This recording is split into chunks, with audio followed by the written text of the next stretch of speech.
विद्यार्थी मित्रांनो, आपण वेगळे पद शोधा या घटका अंतर्गत काही आकृत्यांचा अभ्यास करूया. इथं प्रश्न क्रमांक 16. तर ए, बी, सी आणि डी ह्या आकृत्या आपल्याला दिलेल्या आहेत. पण जेव्हा या आकृत्यांचा आपण थोडंसं लक्षपूर्वक निरीक्षण केलं तर आपल्याला असं लक्षात येईल की खालच्या बाजूला चौकोन, रिकामं वर्तुळ आणि पूर्ण भरलेलं किंवा रंगवलेलं वर्तुळ आहे. आणि या ही जी आकृती आहे अशा पद्धतीने ती फिरत आहेत. नंतर ही चौकोन इथं, हा चौकोन इथं, हा नंतर इथं, या दुसऱ्या आकृतीमध्ये हा या ठिकाणी पाहिजे होता. आणि नंतर हा इकडं, नंतर इकडं, अशा पद्धतीने हे जे चौकोन, रिकामे वर्तुळ आणि रंगवलेलं वर्तुळ अशा पद्धतीने हे गोल फिरत आहे. म्हणून यामध्ये पर्याय क्रमांक बी जी आहे ती आकृती ही वेगळी आकृती आपल्याला दिसून येते. त्यानंतर प्रश्न क्रमांक 17 आपण पाहू. 17 मध्ये आपल्याला एम, ए, डी आणि एच आहेत. तर हे जे अक्षर आहेत एम, ए आणि एच हे उभ्या आणि आडव्या रेषेने आपल्याला दर्शवलेले आहेत. परंतु डी जे आहे हे उभी रेषा आहे, पण हे अर्धवर्तुळ आकार अशी रेषा, अर्धवर्तुळ आकार दाखवल्यामुळं याचा आकार हा इतर आकृत्यांपेक्षा वेगळा आहे. म्हणून पर्याय सी हा या ठिकाणी वेगळा आहे. प्रश्न क्रमांक 18. प्रश्न क्रमांक 18 आपण पाहत असताना आपल्याला असं लक्षात येईल की ए, बी, सी ज्या आकृत्या आहेत यांचे जे चौकोन आहेत, इथं त्रिकोण आहे, इथं आयत आहे, हे शेवटच्या भागावर आहेत. म्हणजे या आकृतीच्या बाहेर भागामध्ये हे आपल्याला दिसत आहेत. परंतु या वर्तुळामध्ये हे वर्तुळाच्या वर अर्धा भाग मध्ये आणि अर्धा भाग बाहेर असे आहेत. म्हणून ही जी आकृती आहे ती वेगळी आहे. प्रश्न क्रमांक 19. A, B, C, D, E, F, G, H, I, J, K, L किंवा आय, जे, के असं पाहिजे होतं. तर हे यामध्ये नाहीये, म्हणून ही आकृती ही वेगळं पद आहे. प्रश्न क्रमांक 19 आपण या ठिकाणी बघितला. आता प्रश्न क्रमांक 20. प्रश्न क्रमांक 20 मध्ये आपल्याला एबीसीडीच्या आकृत्या दिलेल्या आहेत. हे जे दोन आकार आहेत एका दिशेला आहेत. हे एका खाली आहे, हा वर आहे आणि हा वर आहे. त्यानंतर यामध्ये सुद्धा हा खाली, हा वर आणि हा एका दिशेला आहे. यामध्ये सुद्धा हा खाली, हा वर आणि हे दोन एका दिशेला, आणि खालचं जे आहे ते पण समान आपल्याला ए, सी आणि डी मध्ये दिसत आहे. परंतु आकृती बी मध्ये हे दोन्ही समान दाखवलेले, खाली वर नाही. आणि हे वेनची दिशा सुद्धा वेगळी आहे आणि हे वरच्या बाजूला पाहिजे ते खालच्या बाजूला आहे. म्हणून पर्याय बी 20 मध्ये वेगळं आहे. 21 मध्ये आपल्याला या दोन्ही बाजू बाहेर, इकडे या दोन्ही बाजू बाहेर आणि हे एका दिशेला इकडे सुद्धा आहेत.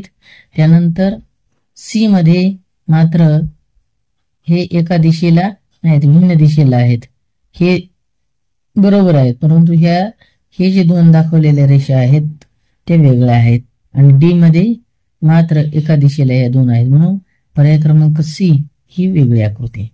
त्यानंतर आपण काही प्रश्नांचा आणखी सराव करू. यामध्ये आपल्याला पर्याय क्रमांक जो आहे या प्रश्नामध्ये 23व्या प्रश्नामध्ये एबीसीडी अशी दिलेली आहे. ही आकृती वरून खाली सुरुवात होत आहे.